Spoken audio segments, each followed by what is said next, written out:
Good morning, everybody. Hope everybody is doing well. We are continuing to prepare here in Jacksonville for what we continue to be under right now, which is a tropical storm warning and storm surge warning, as well as a hurricane watch and a flood watch. Tropical storm winds may start this evening. Our heaviest winds are expected tonight through Thursday morning. We're thinking if you want to focus on a worst possible time frame, what are our worst conditions going to be? Probably 11 to 11, midnight to 12, something like that. Okay, so that's what we're looking at. Beaches and intracoastal, 30 to 50 mile per hour winds with occasional gusts of 50 to 60.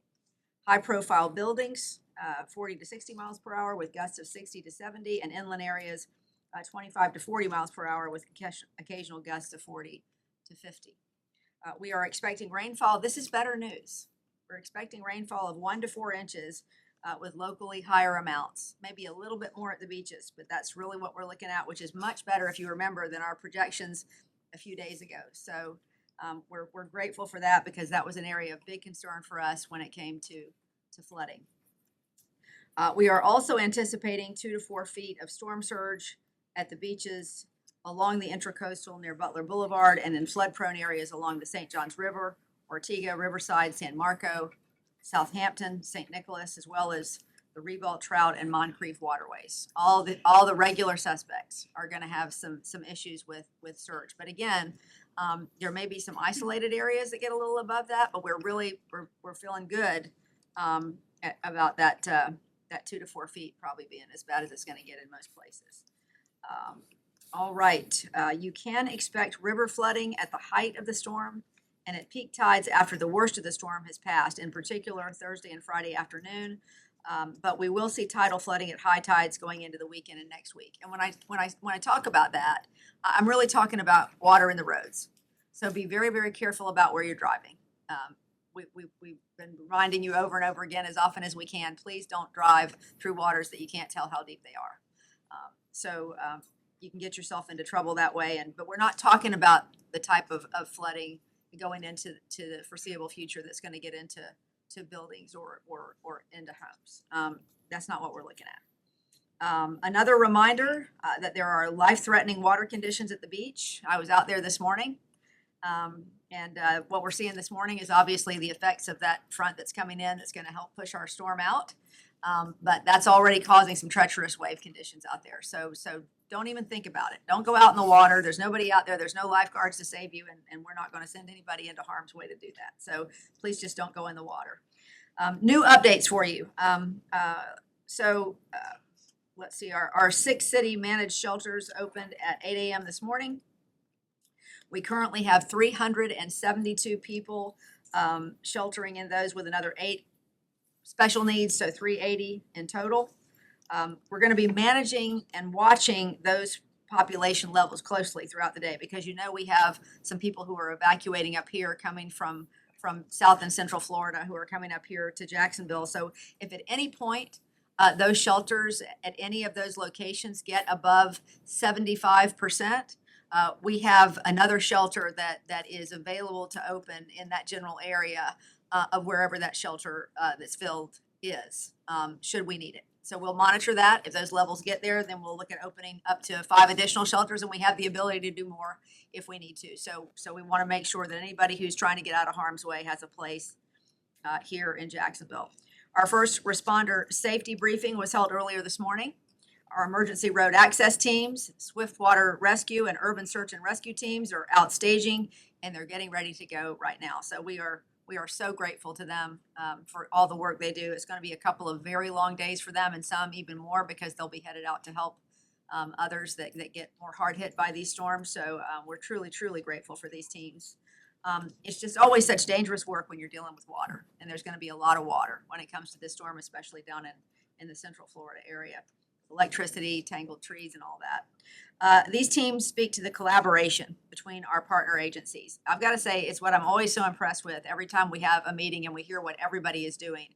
I wish all of you had the ability to see behind the scenes how much coordination there is in this city, and how much effort goes into that coordination, from JFRD to JSO, JEA, Public Works, JTA. I mean, the coordination is spectacular, and it makes us able to help keep people safe, and we really We really appreciate that. JSO has 34 officers on the streets for storm duty. There'll be another 60 officers on duty tonight as Jacksonville starts to really feel those storm impacts. They'll be patrolling roadways, hotels, gas stations, and the parking garages that we have open. And we're really, really, really grateful for that support. The Florida Highway Patrol has been clearing abandoned vehicles. I know we got a question about the roadways yesterday because we've got so many people evacuating. There are going to be people who are breaking down on the highway and fender benders and all that.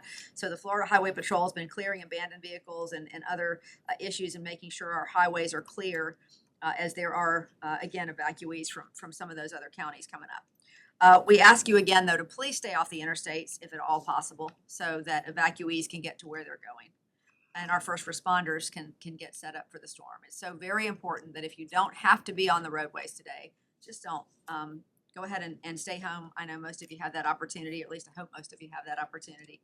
I received a question yesterday about the construction cranes downtown where the Four Seasons is going up. They are currently tied down. That's what they do with those during a storm. They tie them down, and the winds that we receive would have to be much higher for those to be an issue in terms of collapse. So we feel good. We feel good about that, and thank you for that question. We're proud to report that JEA was able to secure some more contract line crews. They now have 59 contract line crews. That's 223 additional people to support all of our 24 JEA line crews that will be out repairing power lines when it is safe to do so. So that actually puts us, we started this process at a big deficit because so many line crews are spread out in other areas of Florida, in South and North Carolina, and places that were hard hit by the previous storm. But now we have 118% of the contract crew levels we had during Helene. And when we had 50 crews. So kudos to JEA for that hard work of getting those crews all together. JEA also has 10 contract line crews working with our emergency road access teams that will be keeping roadways clear for first responders. And they have vegetation crews out clearing trees away from power lines, which will be another important, hopefully will help us to avoid losing some power. JEA crews will be working tonight until it's no longer safe, and they consider no longer safe after wind speeds get above 30 miles per hour. Then they'll have to stand down until the winds drop a bit. Then crews will start from 6 a.m. to 10 p.m. shifts tomorrow. Night crews will work from 4 p.m. to 8 a.m. Water and wastewater may be affected due to power outages and rainfall. JEA will be monitoring constantly and deploying portable pumps and generators. Again, please be patient as they work to safely get everything back in order. It's really a big effort, and they're going to be working as hard as they can and as safely as they can. JTA has been hard at work as well. In addition to providing free rides to shelters, they have transported more than 140 people and another 11 people with special medical needs. They've also provided 6 buses to move our contract line crews for JEA. So again, you've got that coordination going between our agencies. Flood detours for JEA service will be announced today, depending on our weather conditions. Spot detours will be implemented for any debris in the roadways, and service will be suspended when and if sustained winds hit 35 miles per hour. Public Works has 20 extra crews right now out picking up yard waste. The beaches are doing the very same thing. So we are doing our very best to get as much yard waste up and out before this storm gets here. But please be patient and do not please put anything more on the curb today that does not have to be there until after this storm passes. We'll do our best to get to it as quickly as we can. But if you've got something that's sitting out and we don't get to it by the time we're getting into the darkness of night, try to get it close to the house or someplace where it won't fly around. The mowing and landscaping teams are also out taking care of hazard tree tickets, and additional teams are doing final cleanup of ditches, drainage and inlets. So again, just very proud of the collaboration and partnership we have across the city with our partners. We really get better and better with each one of these storms, which in some ways, as much as we have had issues, and we have had issues, but they really have been dress rehearsals for us for the day that we are in a situation like the folks in the central area in Tampa are in right now, and we're going to be ready. We are ready, and we're going to be ready when that day, hopefully not for a long time, ever comes. In that spirit of collaboration, this next update will make you feel good. So last night, under City Council President Randy White's leadership, the council voted to provide $150,000 to our local Red Cross, and they were matched with another $50,000 from Jacksport, $50,000 from JEA, and $50,000 from JTA. So a total of $300,000 is going toward the Red Cross storm response, and that is thanks to the City Council and our partners for their compassion and for setting an example. So really, our local Red Cross desperately needs that money, and we very much appreciate that. Just to get through some things that you may already know, but I want to make sure that we emphasize. No evacuation orders for Duval County. While some of our neighboring counties have issued evacuation orders, Duval County has not. We are, again, asking for folks who are in a trailer or older home in a low-lying area, in an area with heavy tree canopies, just find a place to get away from those for a little while, even if it's at a friend's house that's a few miles down the road, or use one of our shelters. But when these winds come up, we just want to make sure that you're safe, the winds and waters. Once again, our shelters, we have 6 that are open right now. Atlantic Coast High School, Chaffee Trail Elementary, the Legend Center, Landmark Middle School, La Villa School of the Arts, and Arlington Middle School. Those are the shelters we currently have open. JTA will be providing free transportation to those shelters, and they started that this morning at 8 a.m. If you have any special medical needs or special need transport to a shelter, please call 630-CITY, and we can set that up for you. That's 630-2489. American Sign Language interpreters will be at Atlantic Coast High School and at the Legend Center. If you're going to one of the shelters, you're going to need to bring your own snacks and bedding if you decide to go to a shelter, along with your ID, medications, and personal care items. If you have pets, each family is authorized to bring up to 3 pets, which includes dogs, cats, ferrets, and pocket pets like hamsters and gerbils. As we said yesterday, no reptiles, please. Visit jacksready.com/Milton to get more information about what you should bring with you for your family and for your pets. And this is another piece of information. If you are leaving the area and you have your pets with you, this is true for Jacksonville too, but our hotels are pretty filled up right now. Many of the hotels are relaxing their pet policies so that you can bring your pets with you to hotels. So if you have to go outside of the area, you will be able to very likely bring your pets with you to those hotels because they're relaxing those policies so you can do so. Let's see. We talked yesterday about Ken Knight Drive, very likely to flood. JTA is providing shuttles for those folks over to the Legend Center. JTA bus routes are continuing to run their regular cadence as long as it's safe to do so. And we'll inform you if there are any interruptions there. St. John's River Ferry is now closed through October the 10th. And the Skyway is closed and will open on the 10th as well. So JTA will communicate any service interruptions through their website, social media channels, or the MyJTA app, along with obviously our Jax Ready app, which updates everything all the time. So, on that front, on the Jax Ready app, I want to let you know that we have a new dashboard that's going to go live on Jax Ready. We've got a series of dashboards to try to increase transparency around the city. And we've added a one for Jax Ready just so you can see the usage there. And we already have tremendously greater usage for this one. I think double the usage that we had during Helene. So people are paying attention, and they are going to that app, to that website to find out information. We appreciate that very much, that our citizens are taking advantage of that.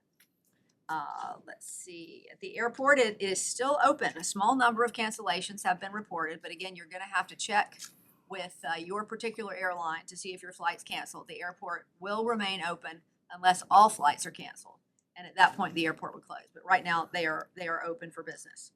If you have tickets to an upcoming event, please check with the venue to find out if that's still taking place. And I want to remind you one more time about the parking garages. This is the first time we've done this. We're opening our city parking garages free of charge through Friday if you're worried about your car getting water damage. So Water Street Garage, Ed Ball Building, and the Yates Building and the Duval Street Garage all open, and JTA again will open the King Street, or has already opened the King Street or the Kings Avenue garage for free too. For the first time ever, we have tiger dams that are being set up to help with the storm surge at the beaches. Those are not there yet. There was some confusion about that yesterday, but what we understand is, and I think I have a list here. The tiger dams that are set up right now, we have tiger dams installed at Landon Park Lift Station. That's just north of San Marco Boulevard. Children's Way Lift Station. Fire Station 11 on Talleyrand, Fire Station 13 at 1411 Atlantic Boulevard, and Fire Station 23 at 5323 Ortega Boulevard.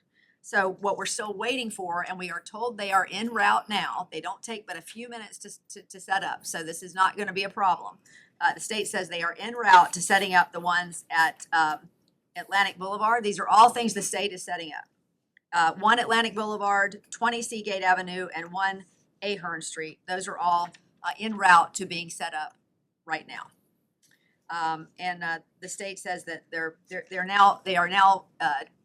they've given out as many of those as they have. They've gotten so many requests with such a wide swath of area affected, so we won't be able to set any more up beyond the ones that I just mentioned. Again, want to mention about garbage and recycling. That's going to be Thursdays will be rescheduled to Saturday because we will not have crews out Thursday. Friday collection for garbage and recycling is anticipated to occur as normal. Yard waste and debris collections will resume in an ongoing manner on Friday until all debris is removed from both Helene and Milton. So I think that is just about it. We have at 630 City, I want to let you know that we have also tried something else new this time. We have representatives embedded there from JSO, JFRD, and JTA to make sure that we can accommodate those issues very quickly if there are things that people need to know or need to be handled by those agencies. They're going to be embedded there at 630 City, and they're now 24 hours through the rest of the storm. And as always, you can go to jacksready.com/Milton for more information on all of this. I know that was a lot of information. What we're going to do today is we're going to just go ahead and take questions. If you have questions for me, if you have questions for any of our folks back here, if you have questions for Al at the National Weather Service, you can ask, but we're just going to go straight to questions. And we, by the way, we'll meet back here again at 6:20 tonight. Yes. So for clarification, as people are getting ready, is it illegal to take sand from the beaches to use for sandbags? I don't believe that is legal. Mayor, during Helene, we saw a lot of people wanting to come out and watch at like a memorial park along the riverbank. What is your message to people who might want to come out and watch things deteriorate during Milton? Well, look, I feel like a bit of a hypocrite given that I spent 30 years of my life sitting out, in the middle of hurricanes telling people, but that was my job. But I think if it's not your job, and I know it's a lot of your jobs, if it's not your job, please don't do it, because it puts you in a situation where we may have to come out and help you if a tree falls on you or if something else happens to you in that storm. So I would be greatly appreciative for everybody if you would please just stay home once conditions start to deteriorate here. Most of this is going to be hitting us overnight and into the morning, so stay home. I know it's a fascination, but the truth is, how many times do we hear that we run into problems like that? When somebody, you don't know when a tree limb's going to fall. You don't know when you're going to slip and fall in water or whatever the situation is. And we certainly don't need you out in the water at the beaches because that's just a hazardous, horrible situation right now. So please do stay home. And I appreciate the question. I think that sometimes that we've had it really in a relative sense here so good for so long when it comes to these things. We absolutely have some inconveniences. We have some power outages that can take a while. We have some flood damage occasionally. We certainly have some things that need to be repaired. But there are people in other parts of this state whose lives are going to be changed forever if they're fortunate enough to live through this storm. And I want people to recognize that, let's be grateful for what we have and try to make the jobs of our first responders as easy as we possibly can, because they're already tired. They've been working 24/7 pretty much since Helene. And not, if they're not working here, they've been working where the storm damage is worse. So respect those folks, give them some love and stay home. Yes. I was wondering if JFRD or JSO could talk about also any plans for mutual aid of sending folks over to Tampa or Orlando to help out. Yeah, so we have 12 ERAT teams that are staged up in addition to the 6 that are here locally that are going to be deployed into the Central and South Florida areas. Those comprise of JFRD folks, it comprises of 24 JSO officers, and it comprises of line crews that'll be going with them, and they will be deploying very shortly. We have just received a phone call to get ready for that, so they'll be heading south before the storm. To assist our neighbors to the south. You know, the mayor talks about all the time about how fortunate we are and how we should help our neighbors, because maybe one day we're going to be the ones needing help. So I just ask that you pray for our men and women. That is extremely, as she mentioned, it's extremely dangerous work they're doing, but they are chomping at the bit to go and help, as they always are. And also, Mayor, I was wondering, with the Jags obviously in London this weekend, did you have plans to travel to London, and how has this modified those plans? Well, I do have plans to travel to London this weekend, and I'm hopeful that we'll get through this and I'll be able to keep those plans, but we won't know exactly what situation we're in until after the storm passes. Mayor, that $300,000 total going to the Red Cross storm response, can you break down how it started with City Council and what was the matching? I didn't get all the numbers. Okay, well, it started with Council President White, because if you know anything about Council President White, it always starts with how he can help other people. And he had it on his heart that he has had many conversations with the local Red Cross, and found out they were stretched and really needed the help. And so he went to council and said, I'd like to take $150,000 from the council contingency and give it to the Red Cross. And then he called some of the other agencies to see if they were interested in jumping in. And so JTA did, JEA did. Jacksport did, and so that's how we ended up with $50,000 from each of those organizations, and overall $300,000. But let me just say, it doesn't have to stop there. Anybody else who wants to give to our local Red Cross, we would be grateful for that, and any other entity or agency that wants to do that, we'd be grateful if you do, because those folks work so very hard in this situation. You know, not only here but elsewhere, and any resources we can give them is very helpful.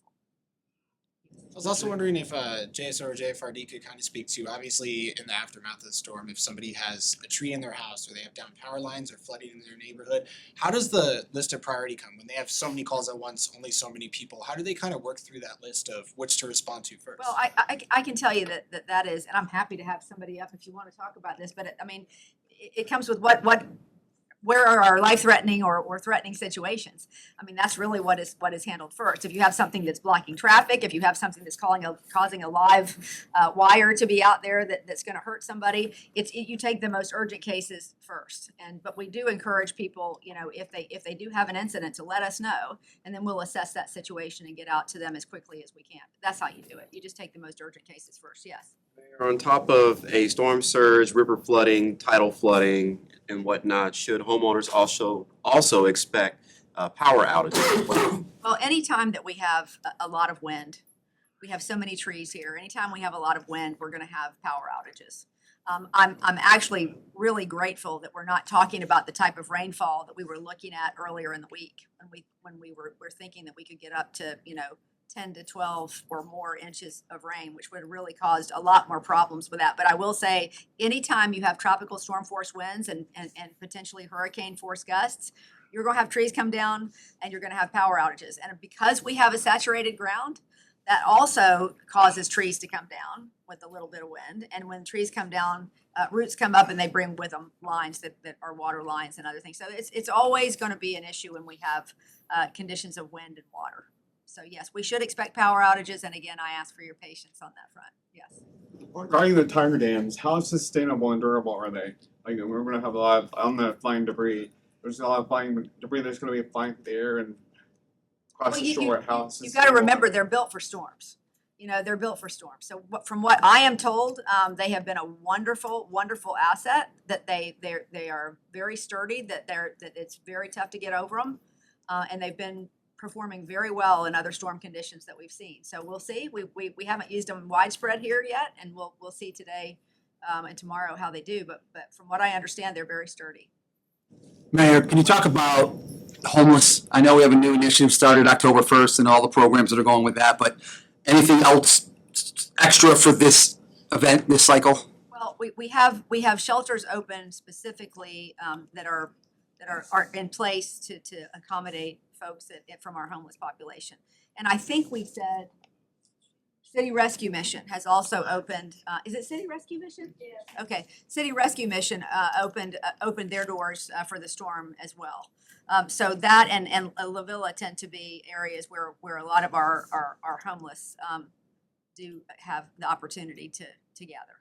Is there any, like JTA, just kind of seeing if they can, anybody wants a ride to go somewhere, those kind of things? I Like, believe that's part of your plan though, right? JTA has already given a number of folks that are houseless rides to shelters. And I was also wondering, I know we obviously spoke about line workers, once it hits 35 miles per hour, that's that threshold where 30. they need to, Yes, 30. for Yeah. their own safety. What about first responders like JSO and JFRD? What's that threshold to where they'll have to shelter and some patience is needed from folks? I'm gonna have to let y'all answer that one.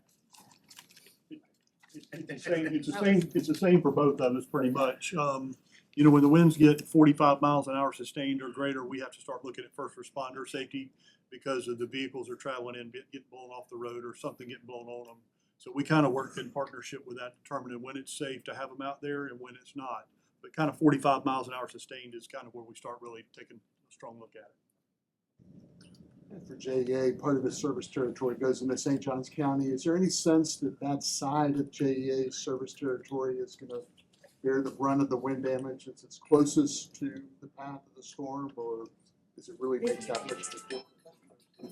What Thanks, part of JEA? thanks for the question. We don't have that many electric customers in St. Johns County. We mostly have water customers there, but it will be the same level of service. Absolutely. Chief just reminded me too that I just want to emphasize that if you have a non-emergency situation, please call 630 City. Save 911 for the true emergencies.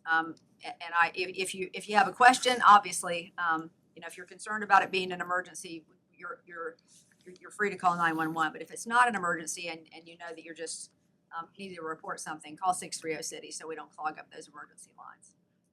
Anybody else? Yes. As far as financial support, beyond state and local support, or beyond state support, FEMA, what financial support can you offer citizens of Jacksonville, County? Well, I don't know at this point what that would be. I mean, obviously there people have insurance. There are other programs through FEMA and those types of things, but I'm not exactly sure what you're referring to. You want to talk to this, Andre? So we, Andre, Director of Emergency Preparedness Division in Baltimore County. So I think what you're referring to is we got public assistance and then individual assistance. So post-storm, there's a threshold you have to meet. We will get that information, and once we meet that threshold, we will push that out through our Jax Ready app. And we're doing it for Helene and Delia and Debbie. So it works well, and we've been doing that for many years. I think where I'm getting at also is beyond COVID, y'all have the program that y'all offer the city financial assistance. And are we going to see anything like that here? Yeah, I'm not sure. I'll have to find that out for you. Anybody else? Okay. Everybody, thank you so much for being here today, and we'll see you again at 6:05. Thank you, Mayor. Thank you, Mayor.